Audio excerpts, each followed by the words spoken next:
जम्मू कश्मीर में तालीमी इदारों पर सियासी जंग। जी हाँ, जम्मू कश्मीर में एक नई सियासी जंग छिड़ गई। एक तरफ नेशनल लॉ यूनिवर्सिटी है और दूसरी तरफ मेडिकल कॉलेज का बंद होना। सब कुछ शुरू हुआ 6 जनवरी को, जब नेशनल मेडिकल कमीशन ने जम्मू के इस बड़े मेडिकल कॉलेज की मंजूरी वापस ले ली। मेडिकल कॉलेज बंद होने पर जम्मू कश्मीर के पढ़े लिखे लोगों में गम गुस्सा फैल गया, लेकिन बीजेपी और दीगर हिंदू तंजीमों ने खुशी मनाई।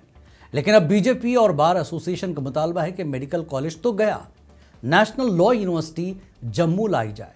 लेकिन सीएम उमर अब्दुल्ला ने साफ कह दिया नहीं। उमर अब्दुल्ला का कहना है कि जम्मू में पहले ही आईआईटी और आईआईएम है। दूसरी तरफ सजाद लोन इसे इलाकाई तकसीम करार दे रहे हैं। बीजेपी ने अब सड़कों पर उतरने की धमकी दी। क्या ये सिर्फ तालीम का मसला है या 2026 की नई सियासी बिसात? आपकी राय क्या है? क्या एनएलयू जम्मू में होना चाहिए या कश्मीर में? और जम्मू कश्मीर में तालीमी इदारों पर सियासत क्यों हो रही है? इस अहम मसले पर कमेंट्स में अपनी राय जरूर दें और हमारे चैनल को सब्सक्राइब करना न भूलें।